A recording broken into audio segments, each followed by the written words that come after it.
Alright, sebelum kita bercerita tentang hadi yang akan dibuat laporan polis esok oleh seluruh apa orang kata amanah, seluruh pimpinan amanah dan juga mungkin Pakatan Harapan esok hari berkenaan dengan fitnah beliau, kita akan dengar apa fitnah yang disampaikan. Kita juga bercerita tentang apa orang kata pilihan raya sedikit dan mengenai LTAT 550 juta arahan siapa. Okey, saya mainkan sedikit video yang berkaitan dengan LTAT ni supaya kita boleh dengar bersama. Apa yang saya nak katakan ini ialah bahawa LTAT ini telah dijadikan alat politik oleh pentadbiran terdahulu. Dijadikan alat untuk menyelamatkan masalah-masalah projek yang memerunggu kerajaan. Kerajaan pada ketika itu, Perdana Menteri Pekan menggunakan LTAT untuk bayar 555 juta kepada dua syarikat kroni ini tanpa apa-apa aset yang ditinggalkan untuk LTAT. Apa aset dia? Ada 45 buah kamera AES. Satu kontrak yang tinggal 3 tahun untuk mengutip saman. Tetapi penuh dengan masalah, ada implikasi perundangan, tak boleh kutip saman dan sebagainya. Apabila Pakatan Harapan ambil alih, saya sebagai Menteri Pengangkutan mencadangkan supaya kerajaan bayar balik 555 juta kepada LTAT dan kita tamatkan kontrak itu supaya kerajaan ambil alih projek AES ini. Dan batalkan semua saman. Lebih 4 juta saman yang kita batalkan. Dan saya menyuruh setiap anggota tentera di negara ini dan setiap veteran, bacalah laporan PAC pada hari ini. Baca setiap muka surat dan boleh rumuskan pentadbiran mana yang menggadaikan kepentingan LTAT,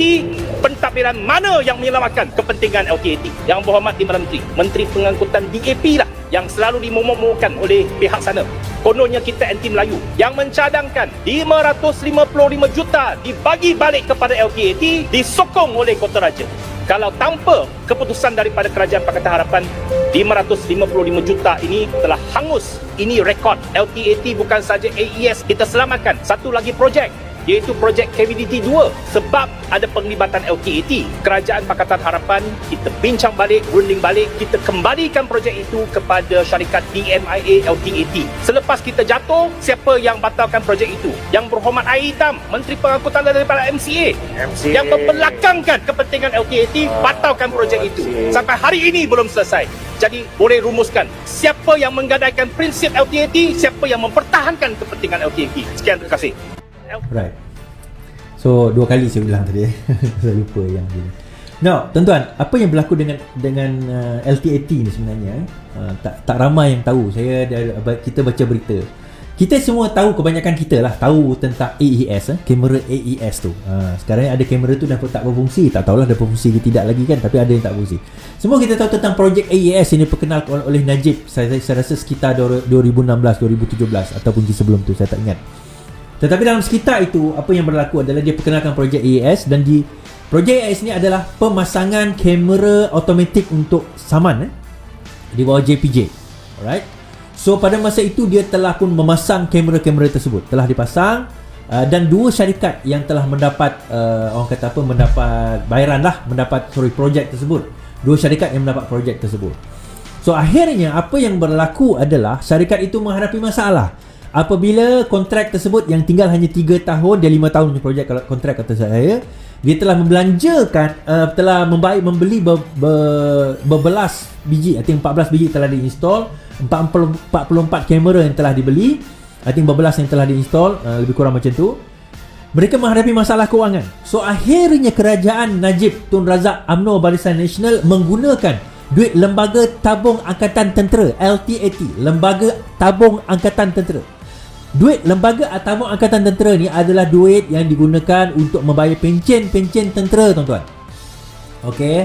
Dan majoriti tentera kita adalah Melayu Islam, tuan-tuan. Tak payah nak, tadi saya tengok dekat Sinar Harian. Oh, DAP tidak ada dalam perlembagaan dia Islam dan tidak ada perlembagaan dia Melayu. Tuan-tuan, dia tak perlu letak dalam perlembagaan Islam, tak perlu letak dalam perlembagaan Melayu, tuan-tuan. Tak perlu. Yang Islam dan Melayunya adalah pada perbuatan kita. Kita letaklah macam mana pun Islam chop kat situ, Melayu chop kat situ, tetapi perangai kita macam setan, tak guna, tuan-tuan. Itu je saya kata. Kita letaklah nama kita se-Islamik macam mana sekalipun, perangai kita macam iblis, tak guna, tuan-tuan. Itu point saya. Kalau kita songlap duit, ambil duit sana sini, bayar kroni dan sebagainya, apa Islamnya kat situ? Islam bukan pada nama, bukan pada apa yang ditulis di dalam perlembagaan. Islam pada perbuatan, pada jiwa, pada hati, pada kelakuan kita sebagai manusia itu sendiri, tuan-tuan. 555 juta diambil daripada LTAT, diguna untuk membayar dua syarikat tersebut, sedangkan PricewaterhouseCoopers PwC telah membuat kiraan, membuat taksiran terhadap syarikat tersebut dan nilaian dia tidak lebih 200-300 juta tuan-tuan.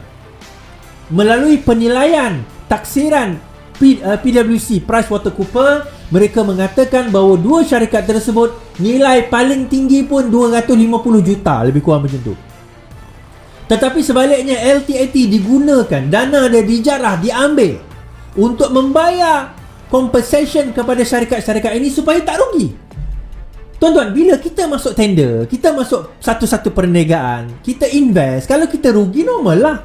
Dia nak rugi, suka hati dia lah. Tetapi apa yang berlaku, dia rugi, dia tak mampu nak bayar. Kerajaan beli, ambil alih, bukan setakat dengan harga 200 juta, tambah lagi 200 juta lebih, 555 juta dana LTAT diambil dalam keadaan syarikat itu tidak sampai pun 500 juta. Yang pertama.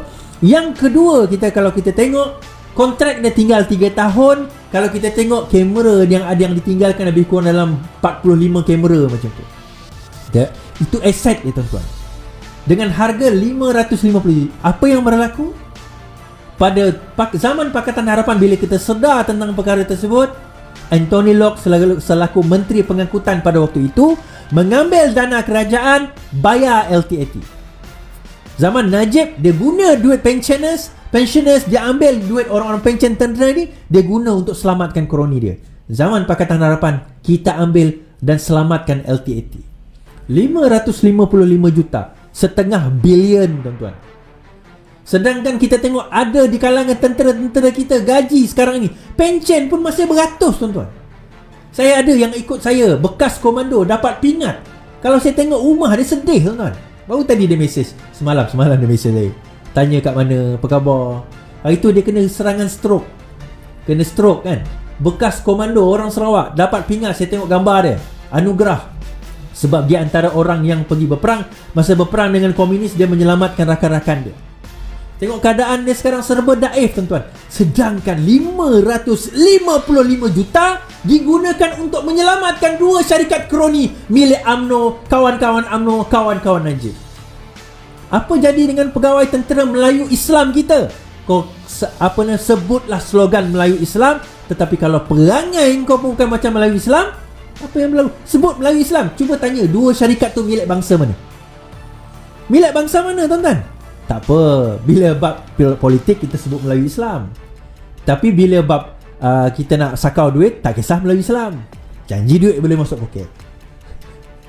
Kan? Itu yang berlaku dalam negara kita. And kita sedih tuan-tuan, dalam keadaan kita sekarang ini diperkotak-katikkan sedemikian. Dan sekiranya perkara ini dibiarkan berlaku sekali lagi, mereka berkuasa. Johor, kita bagi mereka berkuasa, pengundi lah. Melaka, kita pengundi bagi mereka berkuasa. Sebab apa? Memang aku tak pernah undi BN Is. Soalan saya, turun mengundi ke tidak? Turun mengundi, tak turun Is, samalah. Oh, kita protes Is, kita tak setuju dengan kerajaan, kita tak setuju dengan pembangkang, kita tak nak turun mengundi. Samalah tuan-tuan, membenarkan dan juga mengundi UMNO dan Barisan Nasional. Tapi saya tak suka Barisan Nasional dan turun mengundi lah. Turun mengundi, itu je poinnya. Menang UMNO di Johor dan juga Melaka tempoh hari bukan kerana orang sokong dia, kerana ramainya orang tidak turun mengundi. Ramainya orang tidak turun mengundi sehingga UMNO dan BN boleh menang 2/3 di dua negeri tersebut. Kan? Alasan macam, oh tak Is, kita ni dah pilihan raya itu nak balik lagi tuan-tuan. Tiap-tiap minggu aku tahu korang balik kampung. Tiap-tiap bulan balik kampung, balik Johor, balik Melaka. Yang tu tak ada isu pula. Tiba-tiba bila sampai kewajipan kita untuk menentukan kepimpinan kita, kepimpinan rakyat 5 tahun lagi, ada alasan. Lepas tu bila harga barang naik, harga rumah naik, inflasi meningkat, harga mata wang kita menurun dengan teruk, masa tu nak bising, masa tu nak bising tak guna. Sebab tugas tanggungjawab kita 5 tahun sekali je. Lepas dah masuk 5 tahun nanti lupa balik, tak turun lagi mengundi. Sekarang ni tuan-tuan, semua dah kira automatik. Siapa yang tidak pernah mengundi sebelum ini, tak pernah mendaftar mengundi sebelum ini, sekarang anda adalah pengundi secara automatik. Tak percaya? Pergi MySPR, Google MySPR, cari kat situ. automatik anda adalah pengundi. Jangan tak tahu, anda adalah pengundi secara automatik. Dan 18 tahun ke atas pun adalah pengundi secara automatik. Itu yang ada dalam negara kita, yang berlaku dalam politik negara kita hari ini, di mana semua yang ada dalam negara kita, sesiapa saja pengundi yang berusia 18 tahun ke atas, maka dia sudah dianggap sebagai pengundi secara automatik.